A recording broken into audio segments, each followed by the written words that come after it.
Salut et bienvenue pour une petite vidéo pas prise de tête, un petit peu rapide pour parler de Totally Spice. Vu qu'on a atteint un jalon assez important, on a parlé du film et je suis très content de la réception qu'a eu cette vidéo. Je vous remercie beaucoup pour les très sympathiques commentaires que vous avez été nombreux à donner. Il ne reste plus pour l'instant qu'une seule saison à traiter.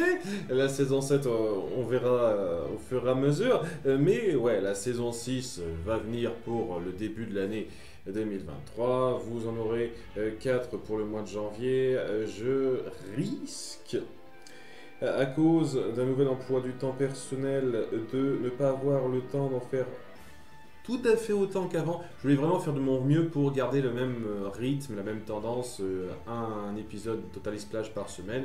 C'est pas impossible qu'il y ait des petits ralentissements. J'espère que ce sera que des petits ralentissements au pire. Je pense que ça devrait se régler, mais ma priorité restera toujours les Disneyfiles à faire tous les mois.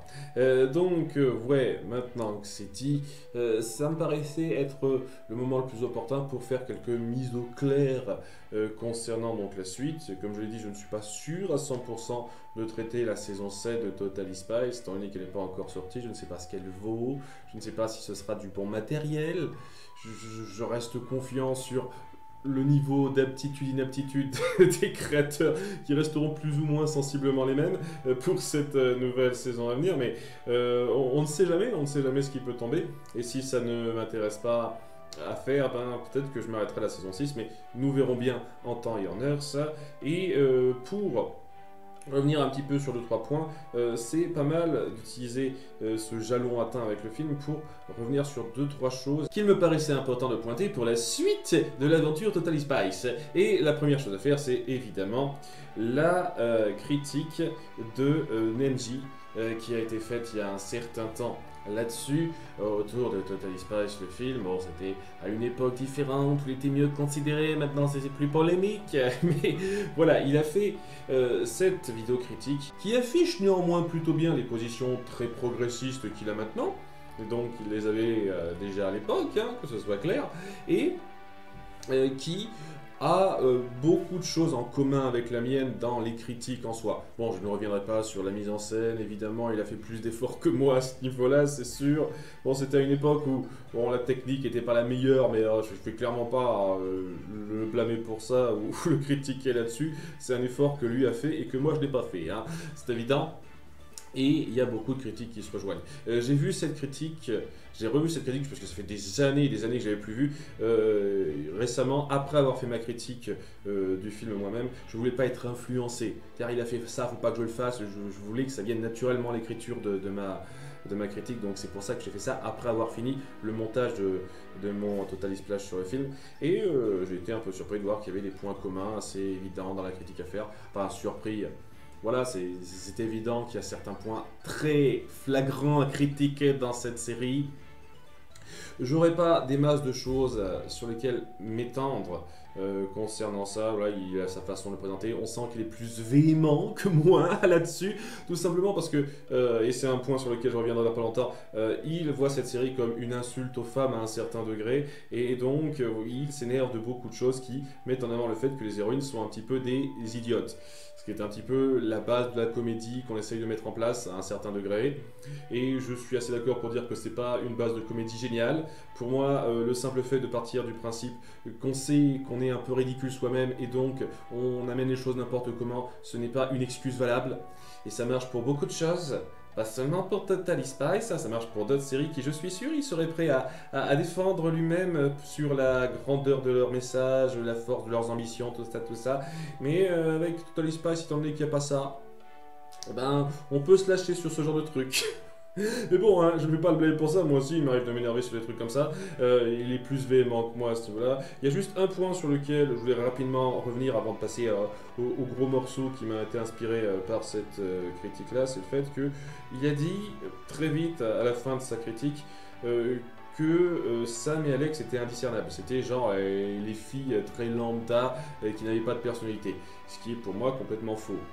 On distingue très bien, même au sein uniquement de ce film, les personnalités de Sam et Alex, en plus de celle de Clover. Pour lui, Clover, c'est la pétasse de base, et plutôt d'accord avec lui sur le principe. Sam et Alex, on met en avant leurs traits caractéristiques. Sam, c'est l'intello qui essaye de bien faire, qui se voit un petit peu naturellement diriger certains trucs. Et Alex, c'est la naïve enfantine qui a une imagination un peu farfelue et pas très bien poussée et qui adore les animaux. On les caractérise suffisamment bien dans ce film pour moi, hein, et je trouve que on voit les personnages ressortir assez facilement, même seulement dans ce film. C'est pas un problème du film pour moi. Il y a des trucs qui sont clairement à déplorer et c'est clair et net que si le délire un petit peu ridicule assumé, parce qu'il faut dire ce qui est, c'est quand même ridicule assumé, ne vous déplaît pas, l'humour et l'approche des personnages n'est pas la chose la plus affreuse à mettre en place. Ce qui est affreux à mettre en place, c'est la façon complètement moisie qu'on a eu d'instaurer cette origin story qui est nulle à chier, hein, vraiment sur beaucoup de points, et le fait qu'on n'utilise clairement pas le médiafilm pour aller plus loin que le basique qu'on faisait avant, quoi, c'est tout. C'est le problème de ce film. Ce n'est pas un film, c'est un gros épisode glorifié, mal incorporé dans une origin story qui s'envoie totalement foutu en l'air. Totalement foutu en l'air. Il y a beaucoup de choses à redire en mal là-dessus, mais voilà, il faut accepter l'univers et le ton que cette série propose pour savoir l'apprécier un petit peu, et je l'accepte. En sachant reconnaître que, voulu ou non, ça reste débile sur beaucoup de points. C'est très important ça. Et donc c'est le petit truc que je tenais à dire rapidement sur cette critique-là. Pour parler du second point, maintenant, attention, je fais la transition, je fais automatiquement ça pour éviter de faire trop de montage. Alors là, deuxième point sur lequel j'aimerais revenir en lien avec cette critique de MJ, et sur lequel je voulais m'étendre depuis le début de la série, en fait, c'est la critique sur le fait que c'est censé être une série sexiste. Et c'est un débat, entre guillemets, c'est plutôt une différence de considération, parce qu'on ne débat pas vraiment sur la série, hein, en réalité, sur Internet, en tout cas pas à ma connaissance, hein, il n'y a pas vraiment des gros débats bien houleux là-dessus. Il y a des différences de considération assez drôles pour moi, sur le fait que certains considèrent que c'est une série sexiste, et d'autres considèrent que c'est un peu une série féministe. Alors, sur ce premier point... non, juste non, hein. C'est pas juste parce qu'on met en avant des femmes fortes au centre, c'est-à-dire des femmes qui savent se battre, que automatiquement ça devient féministe. Il faut savoir mettre ça en avant de façon intelligente, il faut savoir pas trop les dégrader à côté. Et certes, elles sont mises en avant avec leur débrouillardise à quelques moments, mais une très grosse majorité du temps, elles sont quand même très abruties, hein, les filles. Et donc ça ne va pas, hein, ça n'est pas une série féministe, hein, ou si ça essaye de l'être, ça le fait super mal. Donc non, ce n'est pas une série féministe, mais est-ce une série sexiste? Et ça a toujours été un thème un tout petit peu intéressant à pointer pour moi, c'est le fait qu'on a cette tendance un peu rapide, et là on est presque dans la mise au point que j'ai tendance à faire aussi, d'aller très vite dans les accusations de ce genre-là. Dès lors que quelque chose montre sous un mauvais jour un représentant d'une catégorie, et pas toute une catégorie. Et c'est la distinction à faire pour moi là-dessus. Si je me plains légèrement de sexisme anti-homme dans Rebelle, et quand je dis légèrement, c'est pas le truc qui gâche totalement le film, totalement, mais c'est quand même un gros frein, c'est le fait que tous les hommes représentés sont des andouilles qui foutent les choses en l'air, quoi, qui sont pas foutus de réfléchir ou quoi que ce soit.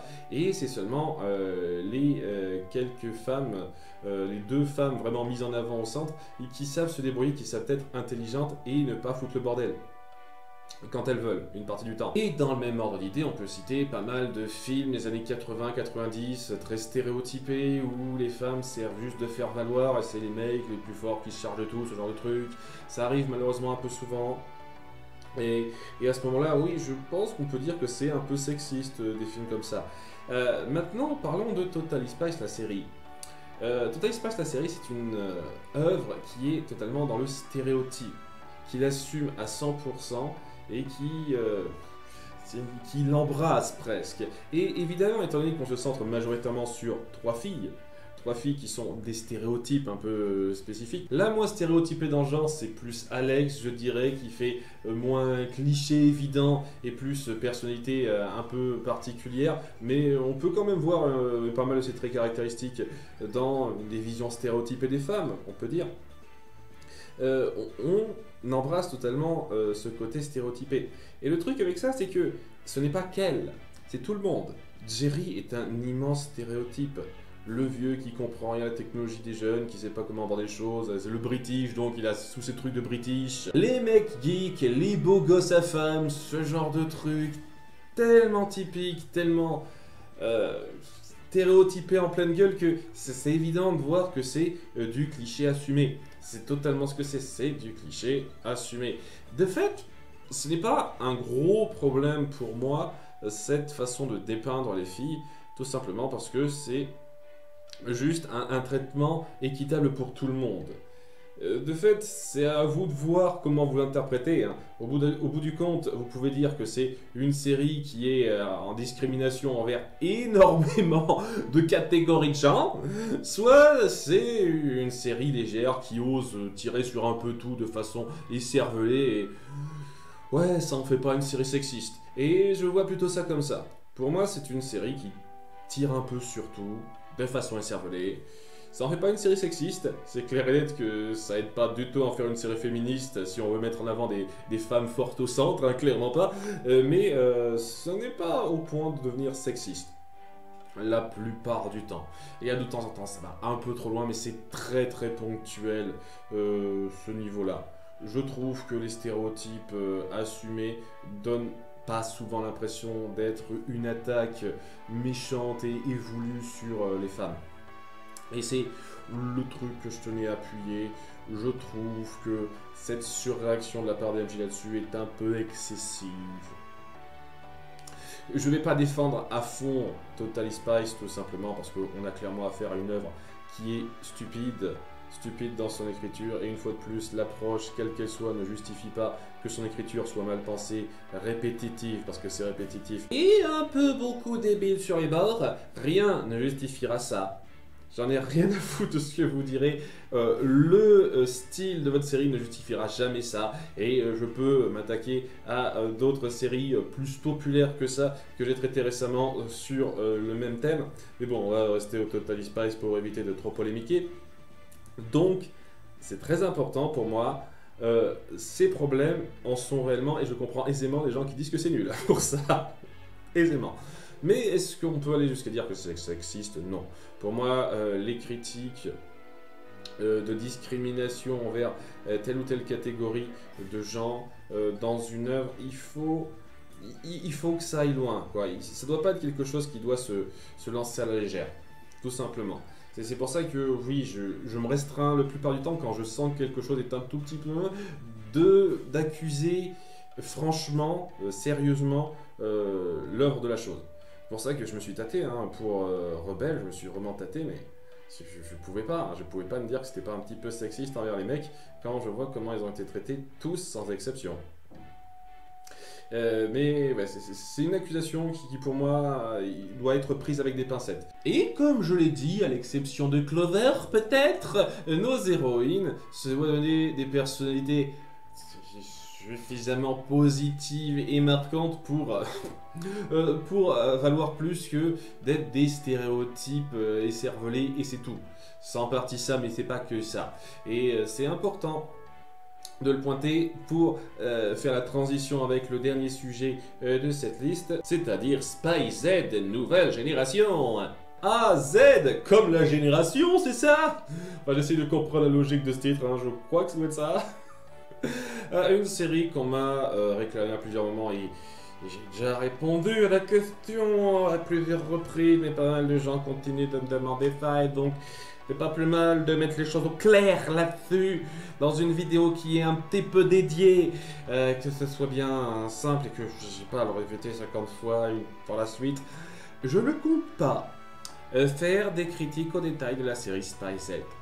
Spy Z qui, bon, je fais rapidement le résumé pour qui ne connaîtrait pas. Spy Z, c'est l'univers de Totally Spies, seulement au lieu de suivre des adolescentes de 16 ans qui ont grandi en universitaire de 18 ans et plus, quoi, donc on a un petit peu grandi, quoi. On va suivre des gamins de quoi, 12 ans, 10-12 ans, qui sont espions eux aussi.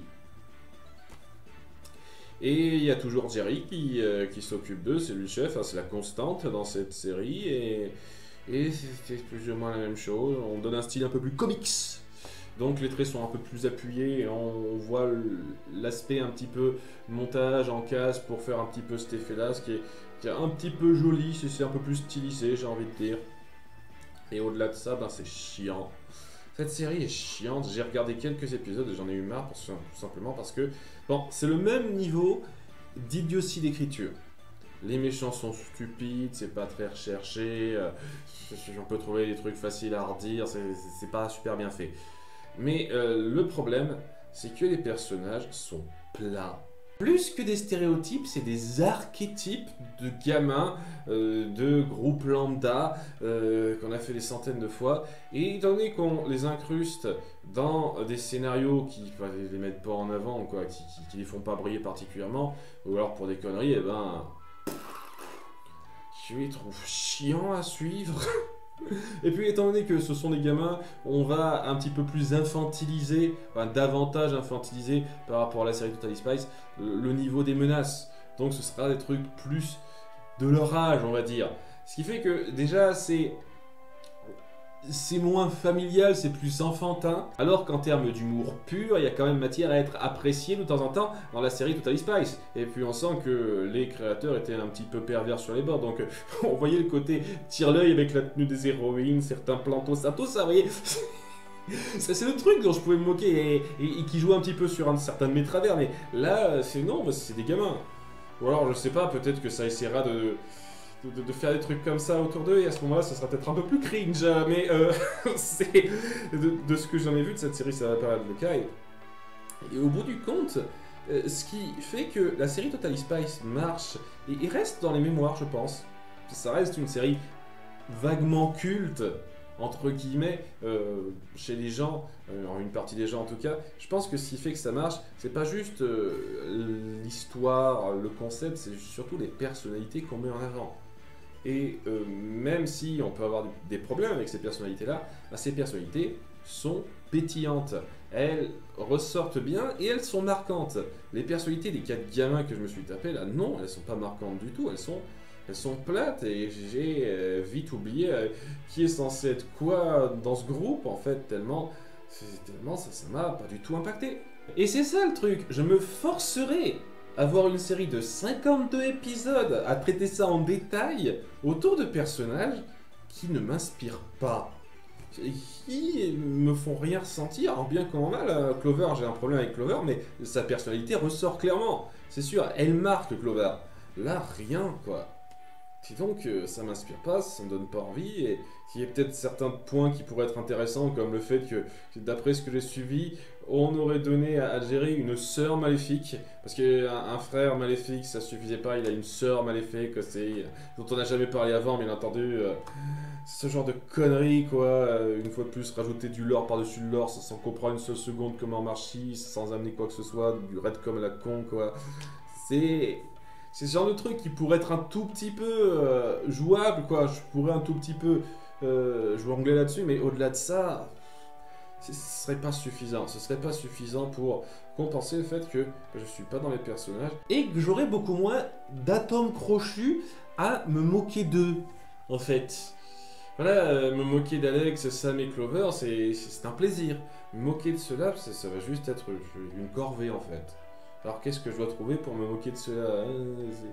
Ça va être ça le problème principal. Et la raison pour laquelle, au passage, la plupart des gens ne se souviennent pas de Spy Z. La plupart des gens ne connaissent même pas Spy Z. Tout simplement parce que c'est une série qui n'a pas marqué. Une série qui ne restera pas dans les mémoires. Alors que Totally Spies, dans 20 ans, on risque d'en parler encore un petit peu. Spy Z, les gens s'en foutront royalement. Royalement. Et donc, ouais, j'ai pas envie de faire une grosse parenthèse de 52 vidéos là-dessus, non. Si encore c'était une série avortée de 10 épisodes, quand ils ont essayé, ça n'a pas marché, et puis merci, au revoir. De 52, non, non, non. Ma patience a des limites, hein. Je me suis forcé à voir les épisodes, c'était pas amusant à suivre, c'est pas amusant à déconstruire ce truc-là. C'est pas pour moi. Et donc, ce ne sera pas une critique prévue. Il n'y aura pas de Total Splash sur Spy Z, non. Désolé pour ceux qui voudraient que je fasse ça, mais ça ne se fera pas. En grande partie, puisque, je le répète, il y a un nouvel emploi du temps pour moi où ce sera beaucoup plus serré de travailler sur mes vidéos, et donc c'est pas impossible qu'il n'y ait plus rien après Total Splash de cet acabit-là. C'est pas impossible que j'ai plus le temps de m'attaquer à une série au détail comme ça, et si je le fais, ce sera très certainement à un rythme moins soutenu, et ce sera très certainement pour revenir sur du Disney. C'est quelque chose qui correspond au nom de ma chaîne, et quelque chose qui me donne envie, qui m'inspire. Alors, j'ai 2-3 idées sur le feu, il faudra que je détaille ça dans ma tête et que je me fasse mon idée en voyant ça plus en détail, mais pour l'instant, contentez-vous de prendre les Total Spice à la saison 6, très certainement la saison 7, mais je promets rien encore, j'ai pas encore vu, c'est pas sorti, et voilà, vous aurez ce que vous aurez. Ne vous attendez pas à ce que j'aille plus loin dans l'univers Total Spice, dans les critiques au détail. C'est déjà un travail de longue haleine que je me suis donné à traiter tous les épisodes des 6 saisons. Je m'attendais pas à ce que la saison 7 soit annoncée. Donc c'est une prolongation surprise que j'essaierai de faire. Mais ne vous attendez pas à ce que j'aille plus en détail dans tout le lore autour de ça. Et Spy Z, c'est clairement pas prévu du tout pour moi. Comme d'autres trucs que vous pourriez proposer de cet acabit-là. Martin Mystère, ce n'est pas prévu non plus. Non pas que ça ne m'inspirerait pas du tout, mais il y a plus urgent que ça à traiter pour moi. Voilà, c'était donc pour faire le topo là-dessus. J'ose espérer que cette vidéo vous aura plu. Je vous souhaite à toutes de bonnes fêtes de fin d'année. J'ose espérer que le réveillon de Noël s'est bien passé et que celui du jour de l'an se passera bien. A bientôt pour de futures vidéos. Dès la semaine prochaine, normalement, les Total Splash reviennent. Bye!